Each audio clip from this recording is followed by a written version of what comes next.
Headlines, headlines. What's Nigerians say? Studio. All right, Legos, here we are, 30 minutes gone past 7 o'clock, and it is freshly pressed on Smooth Breakfast. I'm Shopper Martins. And I'm Victor Pepper for the next 30 minutes, bringing detailed analysis for you, shall we? Lalu, Lakunle. Good morning, Lakunle. Morning, Victor. Morning, Chopin. And morning, Divo. Good morning, everyone. Devo Curry is also in with us. Good morning, Duvo. Good morning, Lagos, Shopware, Peppo, Lakunle, Eku. Indefinite it is. All right, don't you worry, we'll be getting to the indefinite part in just a bit. Do make sure you join the conversation by sending your WhatsApp messages into 0809 440 981. Hop on the live stream on youtube.com/smooth 981 FM Lagos and leave your comments there for me to read out during the show. You can also tweet at us at smooth 981 FM. If you tag us, I'll read it out. Okay, let's start things off on an indefinite strike as federal government summons varsity councils and vice chancellors as parents grumble. In from the Punch newspaper, the federal government inviting pro-chancellors, vice chancellors, and chairmen of governing councils of federal universities to a meeting in Abuja on the 6th of September, coming to the fore as the strike by ASU entered the 198th day amid the decision of the university lecturers to declare a comprehensive industrial action. Devo, things have heated up and continue to boil over. Your thoughts on this? Well, once you avoid problems, they will definitely boil over. And that's why at this point in time, the character of ASU strike has gone indefinite. And indefinite simply means there's no timeline. And I remember very well that we were always wondering how come they didn't start from an indefinite point of view. They started from a warning strike, then they went to a 2 month strike, then they added another 2 months, then they added a 3 months, then they added a 1 month. Was hope still in the offing? Well, obviously at that time, believing that government would meet them, as they say, at least halfway. But here, they have folded their arms completely. And indefinite simply just means until government acts to a point of their satisfaction, they are not coming back. Now, remember, at this point in time, the federal government, through the NUC, that's the Nigerian University Council, is convening a meeting with governing, with the pro-chancellors, the vice-chancellors, and the chairman of the governing councils for a September 16th meeting to review actions by the government. But this is just one out of many, what I call it, stakeholder reactions taking place. And if we review the timeline from the February 14th love letter, which was when ASU sent notice of the industrial action to government, there have been several meetings and points of negotiation with the Ministry of Education, with the Ministry of Labor and Employment, and even at a time during Salah when the governors were visiting Buhari, and Buhari spoke to that, saying that enough was enough. And that was the time when he, charged the Minister of Education to take over the negotiation and get it done within 2 weeks, which he denied at some point and said he only asked for time to be able to deliver. However, the last points that the Minister of Education declared to the public was that he had come to some level of conclusion with them, where the highlight was the SANU and NASU calling off their strike. And I think a few state universities did pull out. And he said that he had addressed 80% of ASU's demands, which is basically about 150 billion earmarked in the 2023 budget, which is next year, almost falling out of their administration, would be addressed. And that contained about 100 billion for the revitalization fund and about 50 billion for outstanding earned allowances. But ASU is not having it, saying that that's like a promise, like every other promise that they've heard, which hasn't come to pass. Now, at some point, there were rumors that the federal government started making claims that they would invoke the no pay, no work sanction, which ASU said, well, they didn't expect the government to come out with that at that point, that they should address the issues on the table. Now, you see, the thing is this, Professor Sodoke, that's the ASU chairman, he's been very vocal on many of the news media, trying to explain to people what is really going on. And as always, we see this brickbat back and forth between the government at each point. When claims are made, they're denounced, they're debunked, no, it's not true. And you really wonder what is really going on. Even like I said, the NUC is just one aspect of the stakeholder reactions. Even the national teachers, the national parents, what do they call them? The PTA, the Parents Teachers Association nationwide has come into it and saying that, well, maybe parents have agreed to contribute 10,000 on top To of the levy. the normal fees Mhm. to be able to contribute to their revenue chain, which NUC said they'll be looking at as well. At some point, I remember a radio station in Abuja literally donated about 50, how much was that? Either 50 million or something like that at the early stages, which was rejected by ASU, saying that, well, they thanked them, but they couldn't go too far. Now, my point is this. You see, um, at some, even here, there's a point that the vice president even tried to see how he could wade in with the presence of governors. And my question is this: why are we paying lip service to tertiary education? That is the big question in the room. Because you see, a government will only have what it moves to do. Right here, not only in this newsroom, but in newsrooms all over Nigeria, we have discussed how the federal government met with alacrity and passed 4 point something trillion for what? Consumption of fuel that doesn't add to the national productivity or GDP. We're here when the government yearly has passed over 450 billion for the military, and yet insecurity has increased. We're here and we've seen all other things, and I don't want to get sentimental with the 1.5 billion for cars. We've also seen levels of corruption where people were caught for over how much? 167 billion. We've also seen where government has bent itself backwards to be able to address some of these issues. So the question is, why can't they address ASU? One. Two, Priorities. if they don't put education as a priority, or if they can't fund it, let's even agree with them that government is broke, which actually they are. Can't you change your policy? You see, when the telco sector and the power sector was at this point, government had to liberalize, meaning they had to let go of ownership so that private capital could come in. Why are they not using up all their options? Devo, with this ASU strike and all the ramifications from it, so much emphasis and so much the spotlight has really been shown on the tertiary part of the education system. However, even putting aside the need for improvement in basic education, let's look at something that the National Parent Teachers Association had to say through their public relations officer, Dr. Ademola Kundayo, who said, and I'm going to quote him directly: "For now, parents are helpless. There is nothing we can do other than mount pressure on the federal government to do the needful. ASU has decided not to yield to any suggestion because they don't have anything to lose. ASU is not sincere or considerate. Are they not the ones producing unemployable graduates? Out of 10 graduates, maybe 2 are employable. Are they not the ones teaching them? They should not push us to the wall." That's what they said. Well, I'm a parent too, so I'm ashamed that another parent could speak that, because those words confirm the decrepit state of our universities.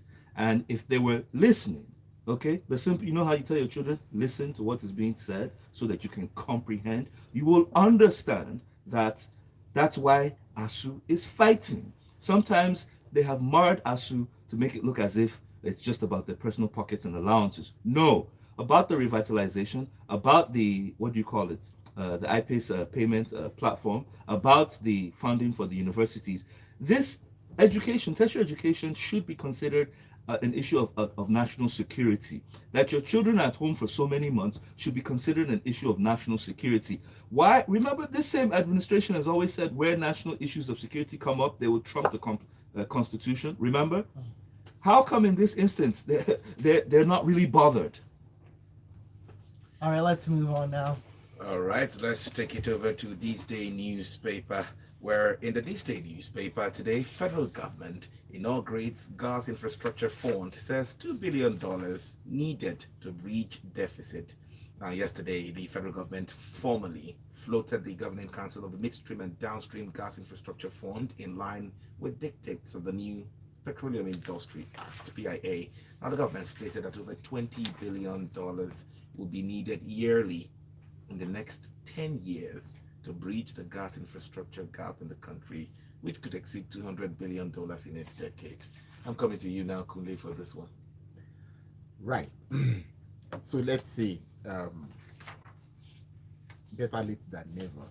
Note that it was March last year that Mr. President declared that this decade is going to be the Nigerian gas decade, right? And the Gas Infrastructure Fund is specified in the Petroleum Industry Act. Yep. So it has taken us about 17 months to arrive at constituting the council to administer this infrastructure fund. I would say that is quick if you consider that it took us about 13 years or more to get the Petroleum Industry Act itself into being. Okay, so having said that, I think that government would say the report says we'll be requiring 20 billion a year in the next 10 years for the initiative. Okay, then, so the expectation, in my opinion, is that by the year 2030, which is where we are headed, all infrastructure, expertise, anything else that we need to make our gas industry a huge one will be in place, right? And they will probably make Nigeria one of the biggest individual country. Uh, for perspectives, right? Nigeria is estimated to be sitting on about 206 trillion cubic feet of natural gas. Nigeria's gas is supposedly one of the cleanest in the world as well. So you don't need to do anything extra, really, to get it to the when you get to get it to the consumer. Okay, just freeze it to transport, unfreeze it to use, that kind of a thing. So let's use the average current rate of $4 per cubic feet. Do the maths.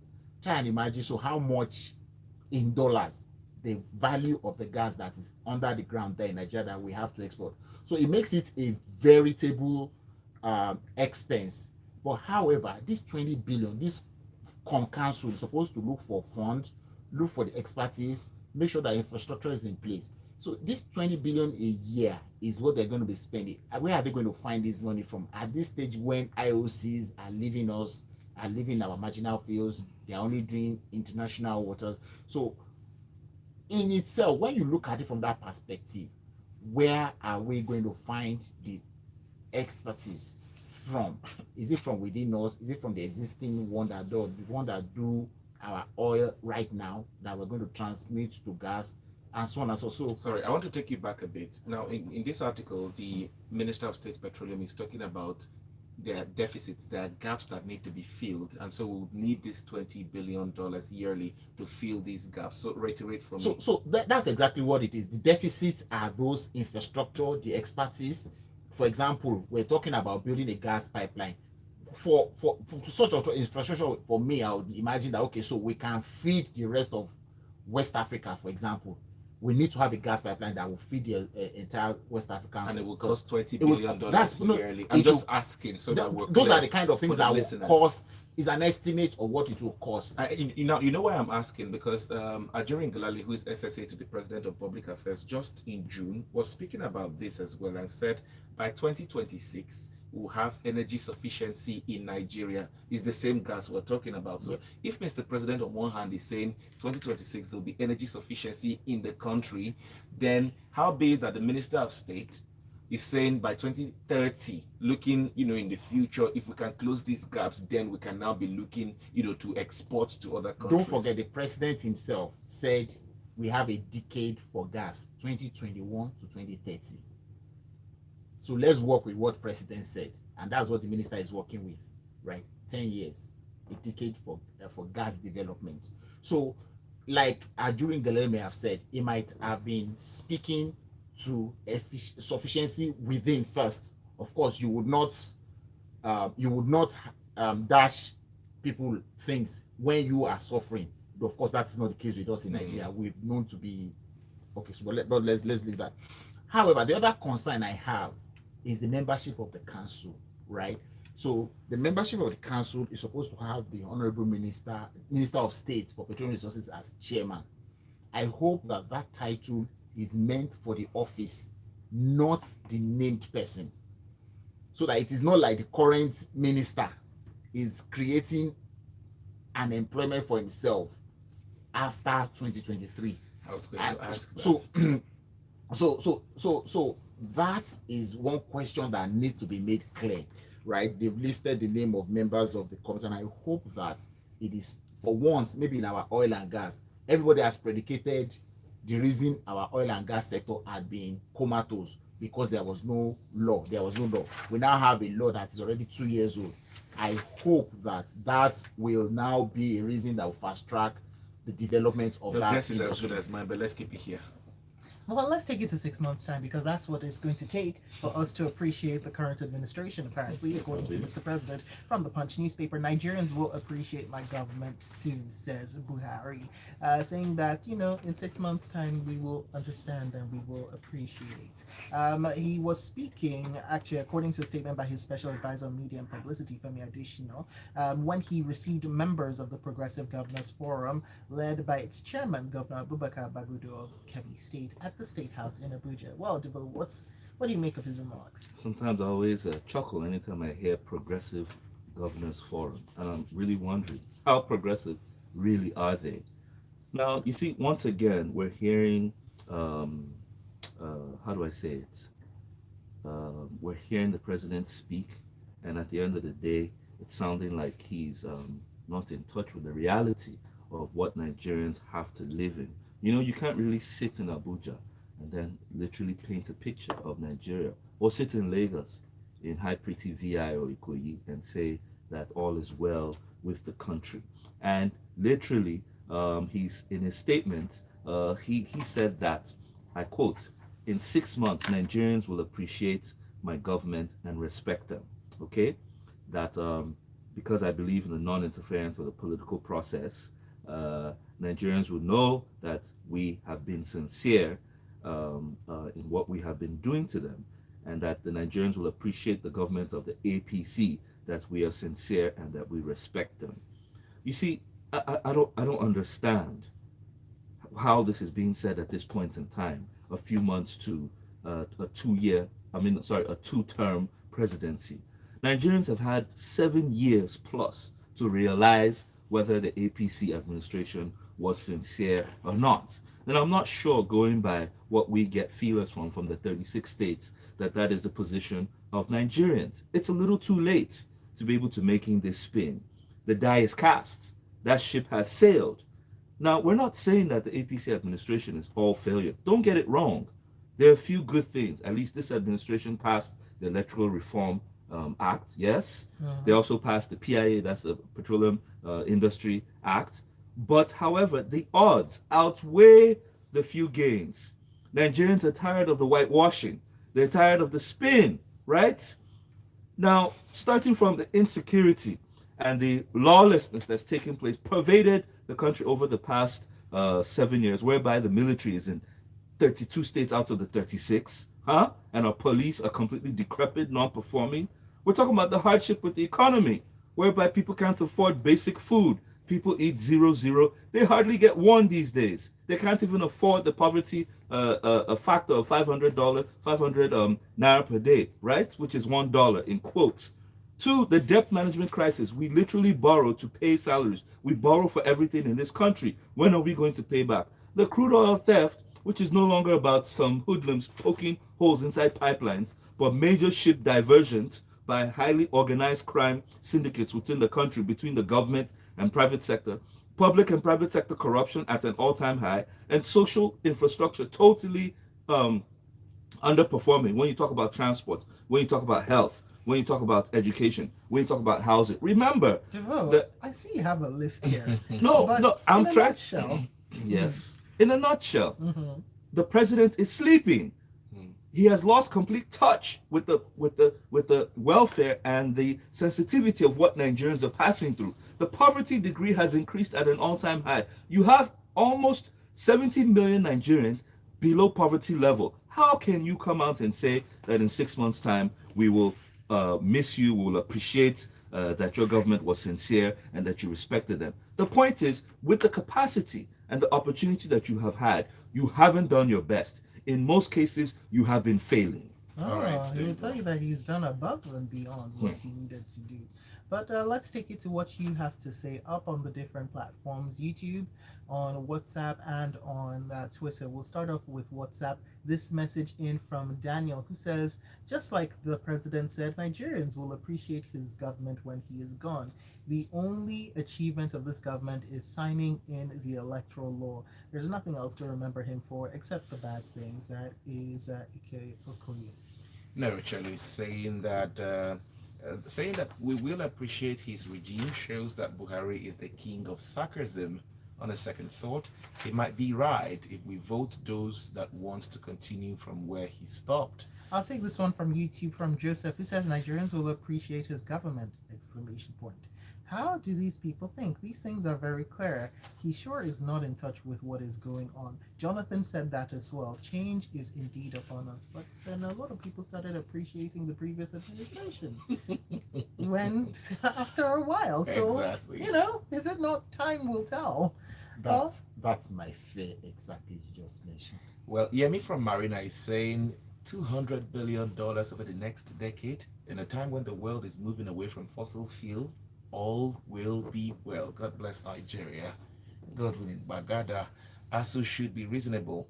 They should go back to the classrooms for the sake of our students and wait for 2023 budget for their balance. We're watching. yeah, they're done with that, it would seem.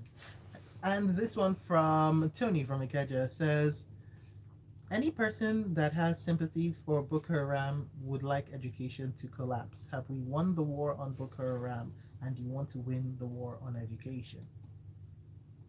The same ASU should be praised for getting us the very best that travel abroad and excel. I will continue to support ASU. They're doing a wonderful job.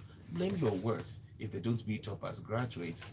Look at the numbers going abroad and passing board exams at first attempt. Naimeka Ede from Bagada GRA sent Okay. that to us. All right, and this next one comes in from Toyin, who says when the cutoff mark is as low as two, um, when and that's what the federal government accepts into federal secondary schools, what quality of students will end up in our universities? This quota issue is the underlying politics of why government will not liberalize university education, because the institution standards will rise to exclude the so-called educationally disadvantaged, says Tony. Let's take it to the Guardian newspaper, where after 14.6 billion naira, Nigeria Air misses fifth takeoff amid investors' apathy. Ah, Kule, what's your reaction to this one? We just spoke earlier about how long it takes us to get things done. So this project started in 2016 about the minister.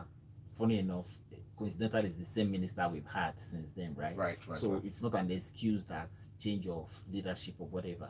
Now, remember the Farm Bros air show in January 2018, where we did the unveiling of the name, the logo, blah blah 2018, blah. that was 4 years ago.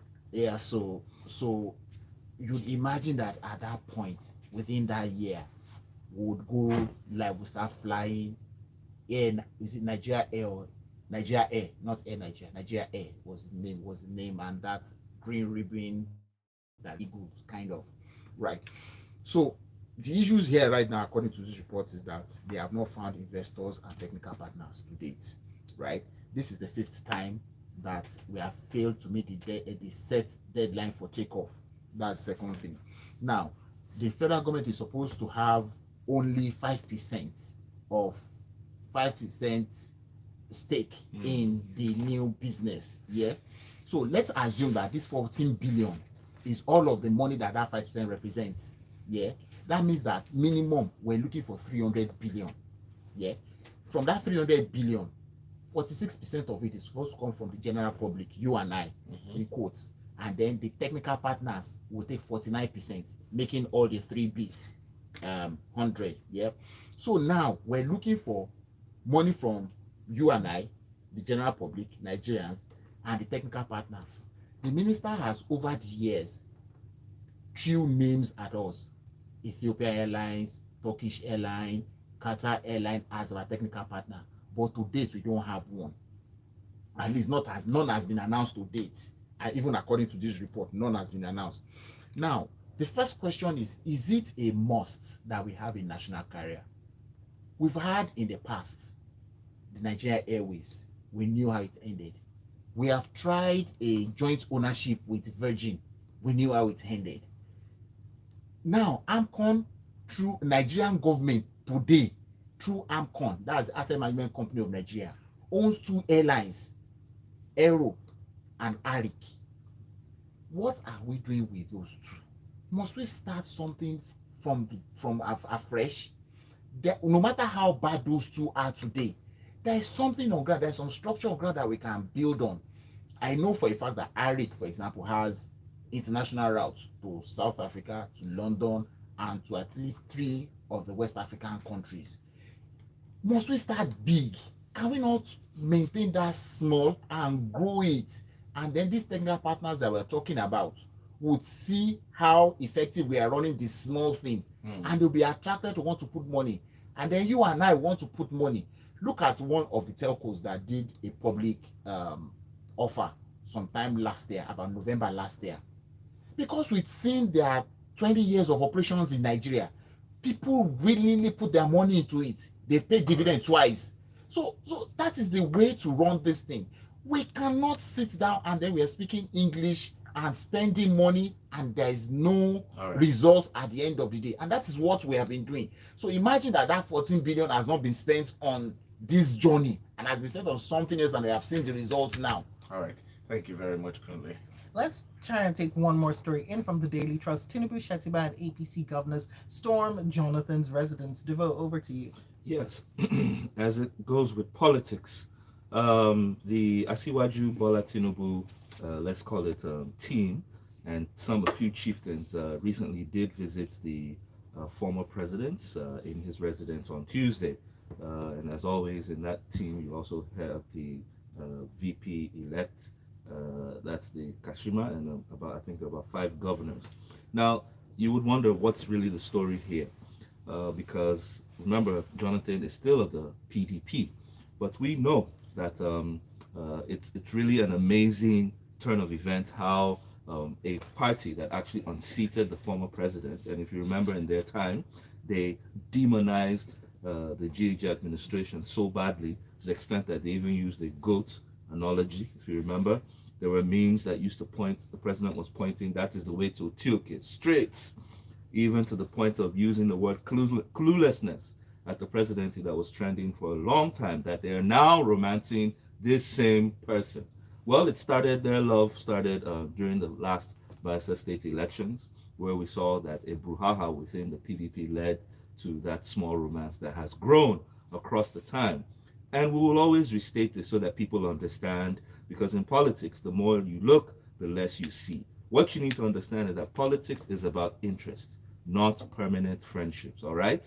And that's not speaking to FFK and his values. However, politics is about numbers, okay? You need the numbers and you need consensus. When you don't have the numbers, you must reach out both to your type and those who don't look like you or speak like you, so that at the end of the day, you might find some form of common interest to be able to come together for. So we're hoping that citizens learn in this action and behave likewise, okay? So I'm hoping that Nigerian citizens likewise are building the necessary structures, the necessary collaborations to be able to drive their own interest come the 2023 elections. Thank you very much. Let's take it to Twitter, where Engineer Strategic has sent a message. It says, responding to story 1, if he's not told he can't see for himself, the worst thing the gods can do to any man is to deny him sense of smell, sight, hearing, and touch, and only leave him with hands to wave to the sky.